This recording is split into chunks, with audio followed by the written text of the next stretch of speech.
Welcome to the Kiwi Wedding Podcast. My name is Lydia and I am your host and Auckland-based wedding photographer. Today we have another vendor episode. I'm chatting to Jade from Willow and Sage Botanics, an Auckland-based floristry business, and we chat through her story, how she got started, the process of choosing a florist for your wedding, sustainability in the flower industry, pricing, trends, and so much more. You can follow Jade at Willow and Sage Botanics on Instagram. She puts out a lot of great content, really helpful reels, explainers and details there, so definitely go and check that out. You can go see some photos of Jade's work and give us a follow at the Kiwi Wedding Podcast on Instagram also. I can't believe it's December already. If you're listening to this in current time, we have been doing weekly releases for 19 episodes now, which is crazy. I have a few more to put out before Christmas, and then there will be a break on the weeks of Christmas and New Year's, and then back on the 9th of Jan with lots more exciting episodes to come. I have so much to share with you guys, and I can't wait to continue in 2024. I know for a fact that Christmas and the summer holidays is the most popular time of the year to get engaged. So welcome and congratulations if you've just got engaged. So exciting. Or if you have any recently engaged friends, or you maybe suspect there's going to be a ring on your finger soon. I'd love you to keep listening, share this podcast with a friend. It means a lot to see the number of listens going up every week, and I'm so grateful for all of you. You can leave a review on Apple or Spotify, 5 stars only, please. Thank you. As I said, I have so much more to share with you, really open conversations, being transparent about the industry, pricing, real stories from Kiwi couples, and I just want to thank you for being here. Let's get into it. Enjoy episode 19 with Jade. Hi Jade, thanks so much for coming on the podcast today. Thank you for having me. I'm excited to be here. So excited to chat and lovely to have another wedding vendor on. You're a florist, and to start off with, if you could just tell us a bit about you and your business, how you got started, and the journey that's led you to where you are today. Yeah, absolutely. So I kind of stumbled into floristry. I didn't do any courses or anything. Over the first COVID lockdown, which was in 2020, I think of March, I was trying to kind of fill my days with things to do, and I was making like dried flower wreaths and kind of playing around with that. And then it quickly escalated into me kind of teaching workshops and like wreath making. And then I started getting wedding inquiries. I think a lot of people had kind of pushed their weddings back because of COVID. And I was just doing dried flowers at the time. And so I just got heaps of inquiries for that, and I was just doing little weddings so I could send off the flowers. People were doing elopements and things like that, and I just completely fell in love with it. I loved it, and kind of grew from there, still teaching workshops, and then I started diving into fresh flowers about a year and a half ago, maybe 2 years ago, and that's where I really found my passion. I really love it, and I just love being able to create spaces that bring people's personalities to life and kind of bringing people's visions to life in their spaces, whether that be in a wedding or an event. It fills me with so much joy, and I love working with botanicals. That's how it all kind of began. Love that. So many great ideas and businesses came out of those lockdowns, I think. So I love the story. Just had the space to kind of like dream and think a little bit, didn't we? Absolutely, yeah. In terms of weddings, what does the process look like from when somebody inquires with you and right through to their wedding day and beyond that? Yeah, can you walk us through that kind of journey a little bit? Yeah, sure. So our process has been kind of plastered on like all of our social media and our website. I've really tailored it to be really simple and as easy as possible for people, because I know how stressful planning a wedding can be. There's so many other vendors to get in touch with and so much to do that you just don't want to be spending ages trying to find the right florist. So you basically start off by getting in touch with me, and you do that through our inquiry form on the website. And that just kind of covers all the stuff we need to know: your names, your venue, your date, and then a little list of like what you'd want to have at your wedding, what kind of flowers, ceremony, reception, all that kind of stuff. You send that through, and then I usually reply within 24 hours to book a consultation call where we kind of just have a chat and get to know each other a little bit more face to face, and just kind of talk about your vibe. I think the question that I ask people the most that really helps me get a really good idea of what they're wanting is what kind of feel they want to create in the space. Because for me, it's all about kind of reflecting the couple's personality and their style through the florals and kind of bringing their space to life.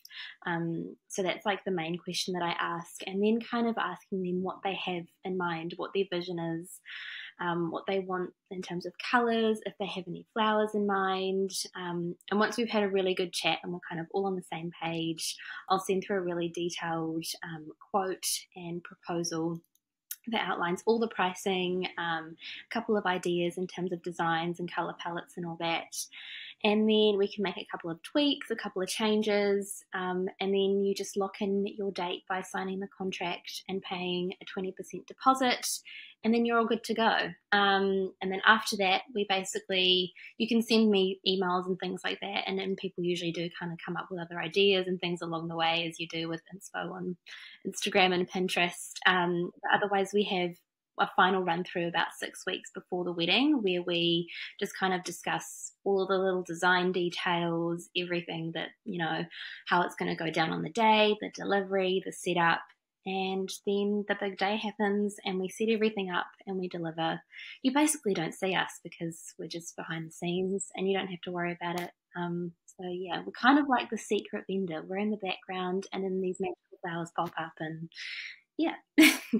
It's so cool for people to hear the process because, yeah, a lot of times they haven't had to hire a florist for an event, especially on that scale. So they just have no idea how it works. And yeah, I love your all your Instagram and your reels and stuff and explaining the whole process and yeah, bringing a bit more transparency around it. So important. You've also got a bit of a focus around sustainability, which I know the flower industry can be not the most sustainable.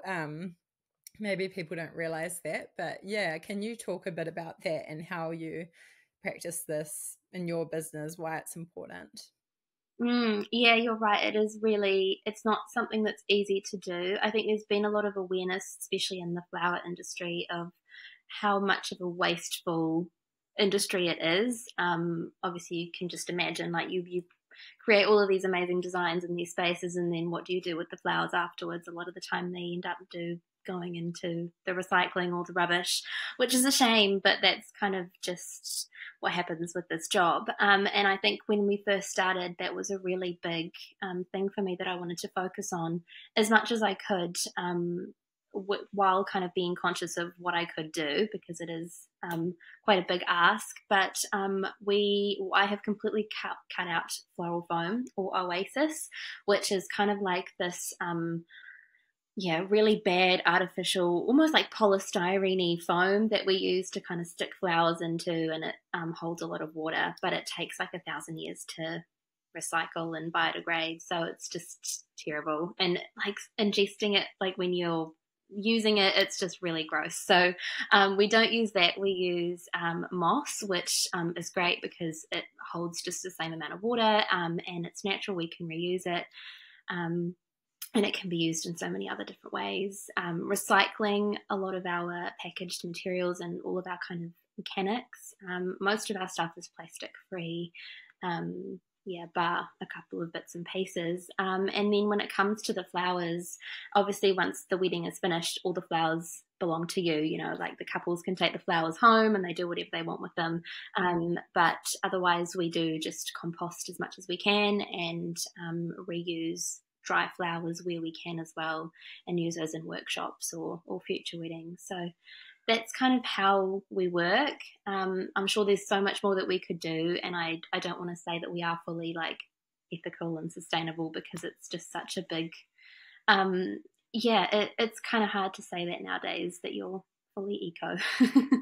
Yeah, it's just making the effort, isn't it? Like, I think it's super hard for any business to be 100% sustainable, ethical, all of that, but just doing those little changes. And I think that will be inspiring for other people in the industry to hear that there's alternatives to using that floral foam, and just kind of rethinking all those processes. So I love that you're intentional about that, and that couples can consider it as well in choosing their vendors. That are you picking the people that are actually making the effort for the environment in our world? That's so important. Can we talk a bit about pricing? I know it's really hard to give specific figures, and especially with florals, it's so like just bespoke and depends on what kind of thing you're getting. But is there like a ballpark that we can talk about what kind of budget couples should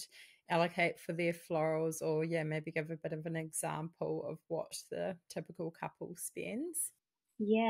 So it is, like you say, it is really bespoke, and it really does just depend on the scope of the event, what the couple's wanting.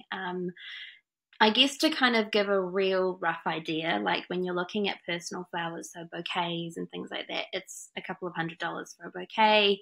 A ceremony installation will start from about $1,000 and can go all the way up to, $5, $10, depending on how large you want the installation to be. Table arrangements, can go from $30 to $350. It really does depend. I think certain florists will have minimum spends. For us, that we have a minimum spend of $3,000, and that generally covers the baseline. And there's also another thing that we add on top, which is our labour, because it is quite a labour-intensive job. There is a lot of kind of back-end work, market prep, set up, pack down, all of that on top of the flower pricing. But $3,000 usually kind of covers the really basic things like your bridal bouquets, buttonholes, some kind of ceremony installation, and maybe some really simple table arrangements. And usually our couples will go for more than that. They want to create a bigger impact. Personally, I would recommend focusing on the larger scale pieces to really kind of make the most of your budget, whatever that might be. So focusing on the ceremony feature, your personal flowers, obviously, because they're going to be photographed the most, as I'm sure you would know, and the reception arrangements. So whether you want to do like a really big focal bridal table centerpiece or something for your guests. And something that I see people they are integrating it more, but some people do leave it out, and obviously it's a choice, but I love signage or welcome florals. I think it really sets the scene for the space and for the day, and it just kind of brings everything together.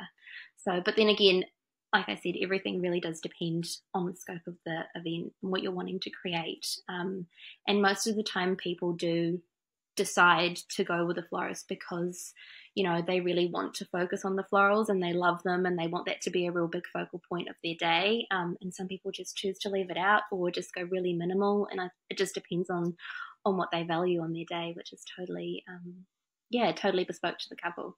That's a good overview for people, and just to know kind of like how much investment they're going to need. And I think it's a really important part of the day. Like, obviously you want to invest in your photographer, but you want to have beautiful things in those photos. And I think it's a really important vendor for sure.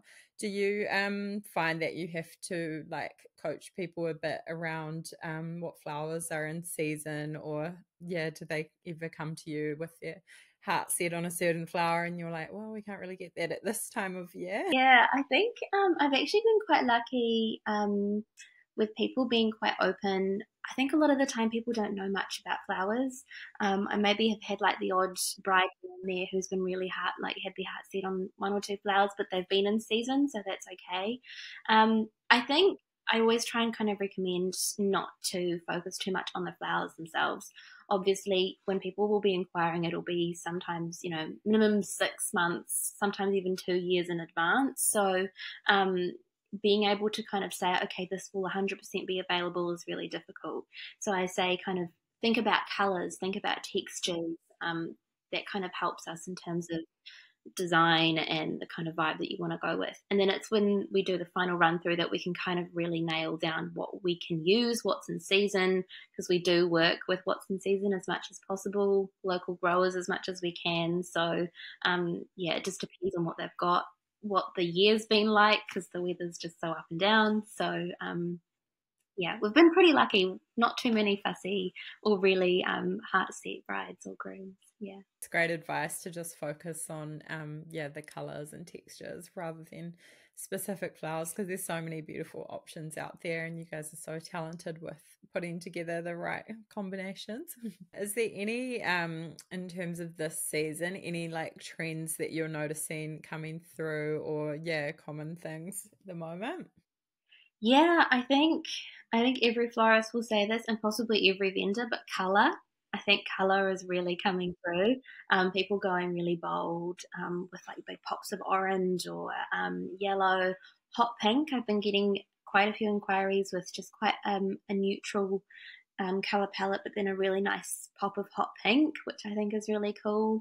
And then just in terms of like designs, I think bigger statement pieces are really coming in, like maybe not so much having lots of little flowers everywhere, or kind of reducing the amount of flowers that they have, but having one really big focal like wow piece, whether that be an incredible ceremony installation or some stunning ceiling installation for the reception, or a really big archway entrance. It really depends, but I think I've been seeing the really bold kind of features and then the kind of bright colors coming back. I think that's what we'll be seeing, and that's what we have been seeing.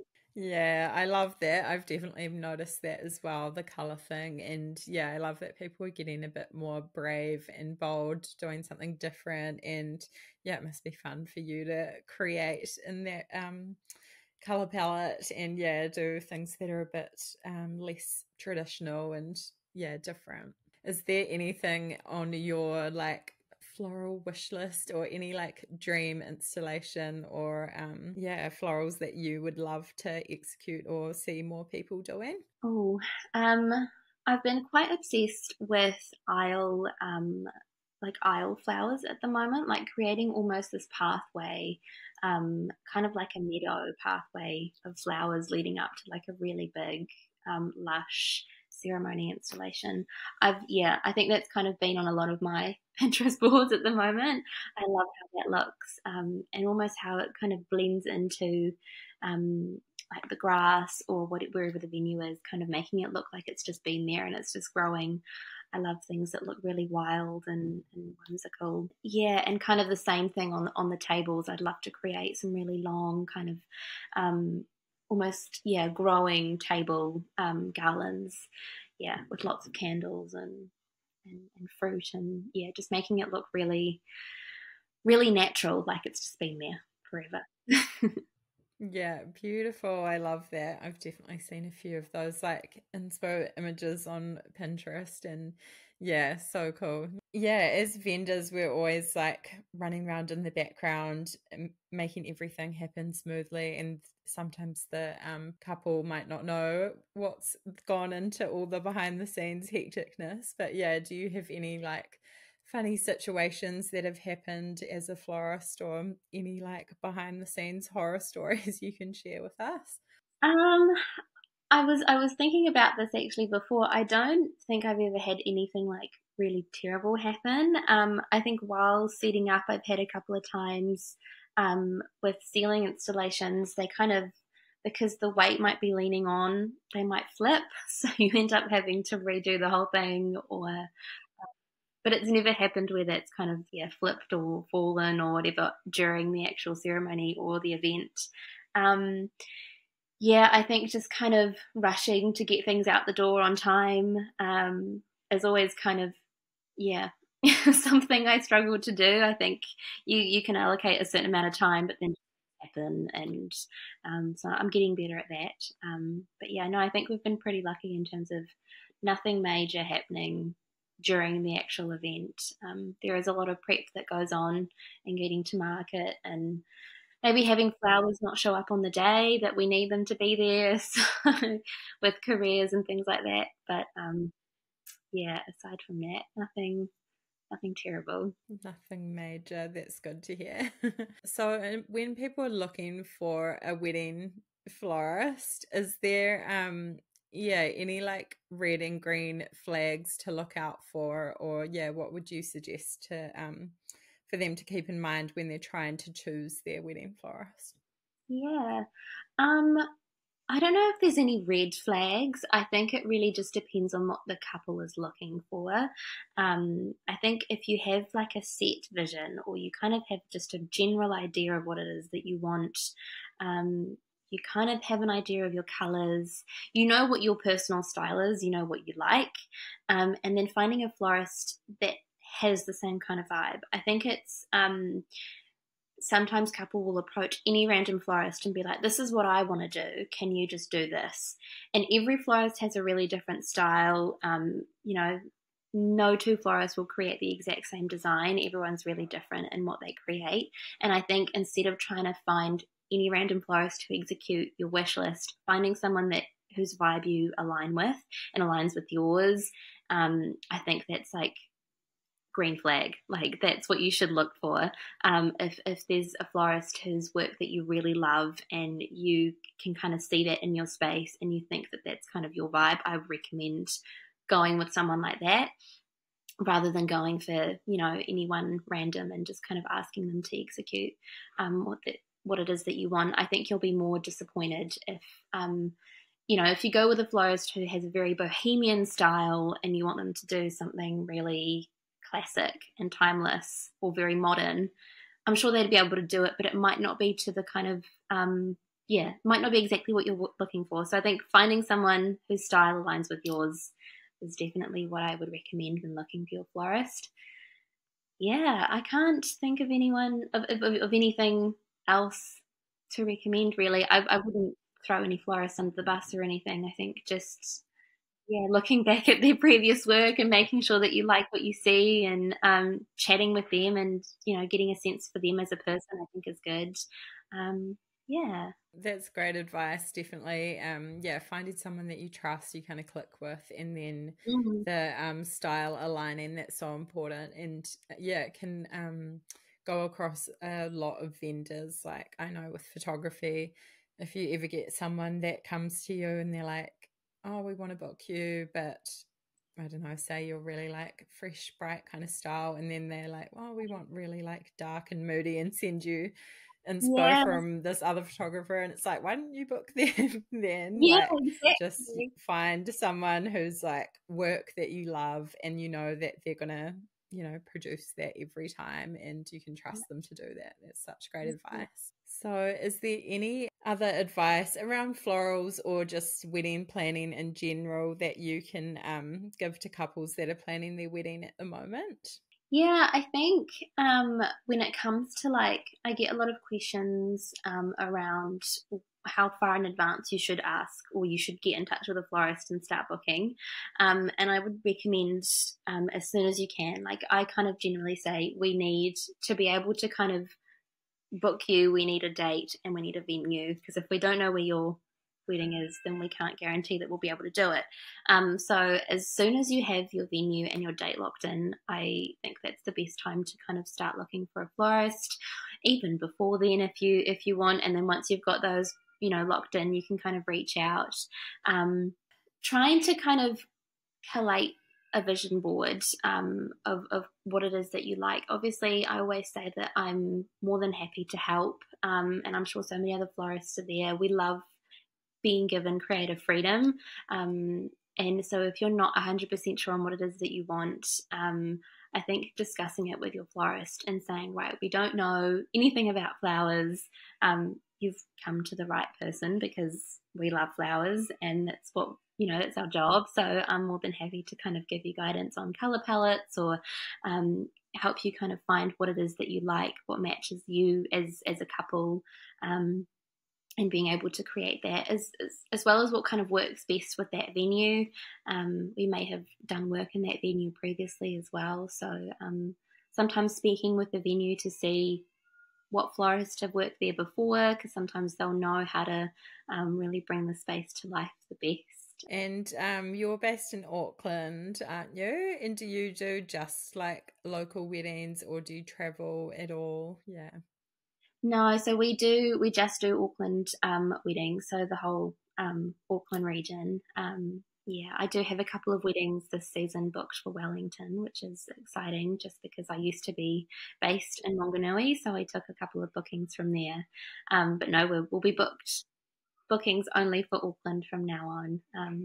In future, I'm from France originally. I would love to be able to travel to France and do weddings there, but that takes a lot of logistics. So, oh, that would be beautiful though. Such dreamy venues and European weddings. Beautiful. Yay, so good to chat. And can you just tell us where everyone can find you online and get in touch with you if they're interested to book you or chat about their flowers for their wedding? Yeah, of course. So my business is Willow and Sage Botanics. So you can just find us at Willow and Sage Botanics on Instagram, on Facebook. We don't really do Facebook with the wedding side of things, but on Pinterest, same thing, Willow and Sage Botanics, and our website is willowandsagebotanics.co.nz.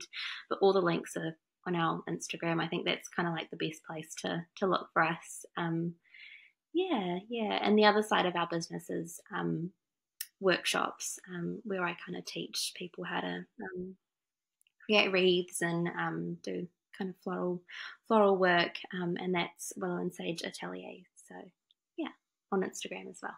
Yeah, with that side of the business, do you do like hens parties or anything else that people could book for their wedding? Yeah, I've done baby showers and hens do's. I also do just kind of seasonal workshops, but we do get quite a few private bookings, even for like staff parties. I've got one coming up next weekend, and they can, you can kind of just choose to do whatever it is that you want. Wreath making is the most popular one, but I'd love to introduce more of the kind of fresh flower arranging, and possibly maybe some larger scale installations in future. But they are a really cool way to kind of do things for your hens do and baby showers.